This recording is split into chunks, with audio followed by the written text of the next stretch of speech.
That's right, folks. Jeb Bush shouted out to Donald Trump that we must, as Republicans, be bold, but not divisive.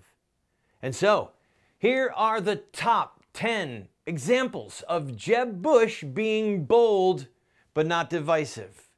Number 10, boldly being the first in his family to run for No, wait, my bad. Number 9, boldly announcing his bid for El Presidente en Español. Number 8, boldly asking billionaires for their bucks and promising them we don't know what.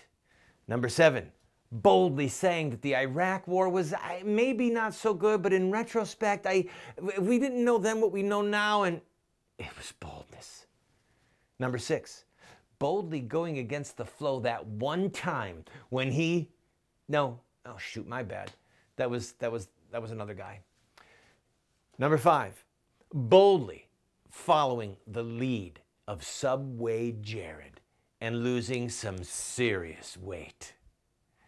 Number 4, boldly saying that illegal immigrants coming here is an act of love. Number 3, boldly endorsing a baby-killing Florida state senator, even while Jeb Bush said that he was pro-life, a state senator who actually wrote the law in Florida to kill old people. Number 2, I'm sorry, people. I literally can't think of any more. We spent so much time trying to work on this and find 10 things. No, wait. Number 1, the boldness of Jeb Bush is displayed by his caving into a 2-bit Florida judge and letting Terry Schiavo starve to death in the light of day. That's an act of boldness. That's the kind of man I want from my president.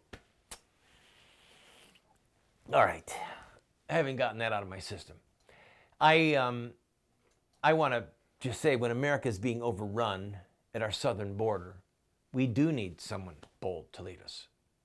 Does anyone really think that Jeb Bush is that man? When ISIS is brutally expanding its borders, murdering Christians by the thousands, does anyone think that Jeb Bush really has the boldness to be the man that crushes them? When the Supreme Court is violating God's law and the Constitution, and Jeb Bush doesn't have the spine to just stand up and say this was a horrendous decision? Does anyone think that he has the boldness that we need to be our president? Really? I don't think so. And I hope that you don't either.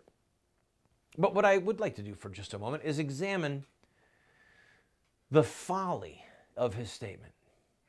You tell me someone in history who has been bold but not divisive. Think about it. George Washington was bold, but he was hated by the Loyalists.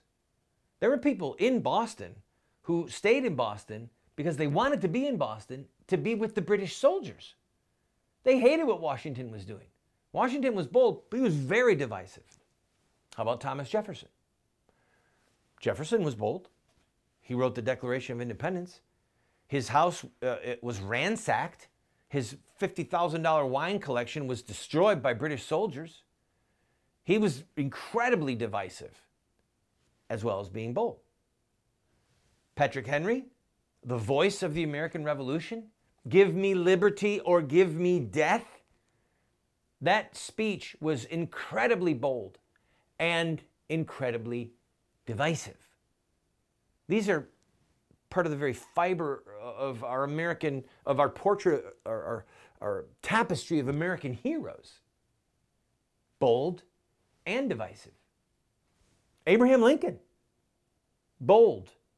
America, a house divided cannot stand. Bold, saying, no, we will not let you leave the Union so that you can have slaves. Bold, finally releasing the Emancipation Proclamation. That was bold a little bit late. That was boldness on the installment plan. But he goes down in history as a bold and divisive president. The reason that Jeb Bush is so afraid of being divisive is because he's so afraid of being